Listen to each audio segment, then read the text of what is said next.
Bismillahirrahmanirrahim. Assalamualaikum warahmatullahi wabarakatuh.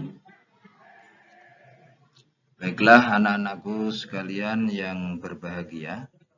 Syukur alhamdulillah kita masih diberi kesempatan untuk berjumpa lagi pada pagi hari ini dalam keadaan sehat walafiat, tak kurang suatu apapun.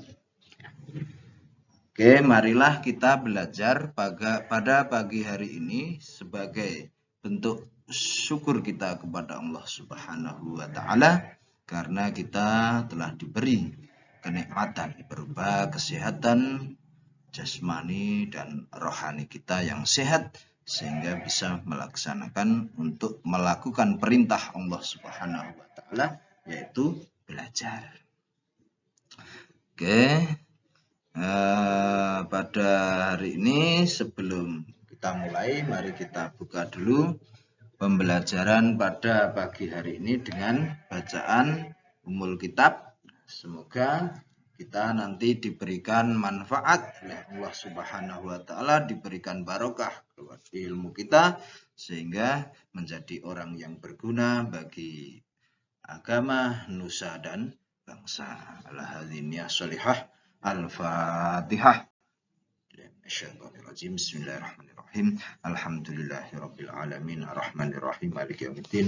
Iyyaka na'budu wa iyyaka nasta'in ihdinas siratal mustaqim siratal ladzina an'amta 'alaihim ghairil maghdubi 'alaihim waladdallin. Amin. Oke, terima kasih anak-anak ya. Pada pagi hari ini kita akan membahas tentang Khulafaur Rasyidin. Sebelum itu saya tidak absen ya anak-anak. Ya, karena saya hadir di sini makanya tidak absen. Nah, kalau saya nggak hadir baru itu saya absen. Ya, gitu ya. Terima kasih. Oke, kita awali dulu dengan sebuah pantun supaya lebih semangat belajarnya. Bir bintang sate tahu, takdir Tuhan siapa yang tahu. Oke, artinya kita dipertemukan itu kan juga memang sudah ditentukan oleh Allah Subhanahu wa Ta'ala, yang mana ini merupakan suatu takdir dari Allah. Kita dipertemukan ya. Ini juga suatu nikmat, suatu takdir yang sudah diatur oleh Allah Subhanahu wa Ta'ala sehingga kita bisa bertemu dan belajar lagi. Oke. Berikutnya langsung saja ke CP-nya. Jadi anak-anak, karena pada tahun ajaran baru yang ini itu kita baru mulai menerapkan kurmer. Tahu kurmer? Ya, kurmer. Kurmer itu namanya kurikulum merdeka. Ya, jadi ya memang ya sering berganti-ganti kurikulumnya, kadang membuat kita itu pusing gitu ya, pusing dan pusing. Oke, dulu ada kurikulum 96, ada KBK, kelas bejat kabeh dan lain sebagainya. Ya itulah memang peraturannya seperti itu, kita ikuti aja lah. Kalau di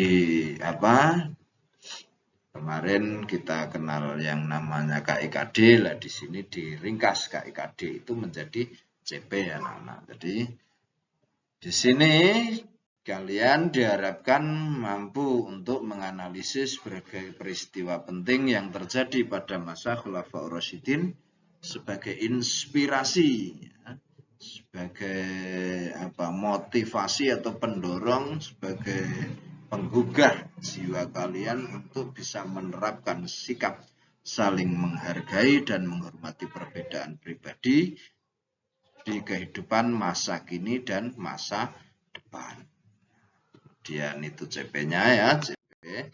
Kemudian tujuan pembelajarannya nanti setelah belajar kalian diharapkan bisa mendeteksi atau menemukan berbagai kemajuan yang dapat dicapai oleh umat Islam pada masa pemerintahan Khulafaur Rasyidin ya, yang digunakan sebagai inspirasi dalam menerapkan sikap saling menghargai dan menghormati perbedaan pendapat di kehidupan masa kini dan masa depan.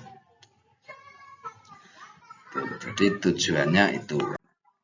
Sekarang materinya ini ya, berbagai peristiwa penting pada masa Khulafaur Rasyidin. Jadi ada berbagai peristiwa penting yang terjadi, itu apa saja nanti kita pelajari di sini. Oke, berikutnya peta konsepnya dulu. Ini ada Khulafaur Rasyidin. Khulafaur Rasyidin itu ada 4 ya anak-anak.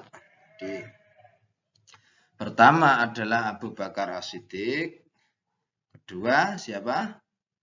Umar bin Khattab. Terus Utsman bin Affan. Setelah itu Ali bin Abi Thalib. Wah, hebat kalian ini, padahal nggak kelihatan, ketutup gambar saya aja masih tahu kalau itu Ali bin Abi Thalib. Ya, hebat.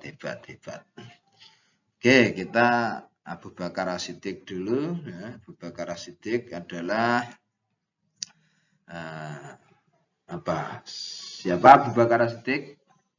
Iya, sahabat Rasulullah dan juga sekaligus mertua dari Rasulullah. Itu Abu Bakar As-Siddiq. Siapa putrinya Abu Bakar yang dinikah oleh Rasulullah? Ya, Sayyidah Aisyah radhiyallahu anha. Kemudian itu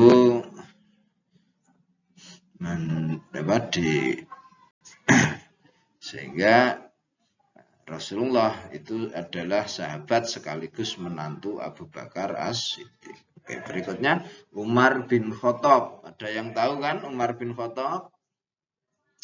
Iya, tuh Umar bin Khattab punya satu julukan. Kalau Abu Bakar tadi kan As-Siddiq. Kalau Umar julukannya adalah apa? Betul, Al-Faruq. Ya. Kalau Abu Bakar As-Siddiq, As-Siddiq itu artinya adalah yang banyak membenarkan. Jadi dari kata sidqun yang artinya benar, kemudian dirubah ke bentuk As-Siddiq ditambah ya setelah dal. Yaitu dalam kalimat bahasa Arab itu kalau semakin ditambah hurufnya maknanya juga akan semakin dilebihkan begitu. Jadi As-Siddiq yang banyak membenarkan. Ya, kenapa Abu Bakar dijuluki As-Siddiq yang artinya banyak membenarkan?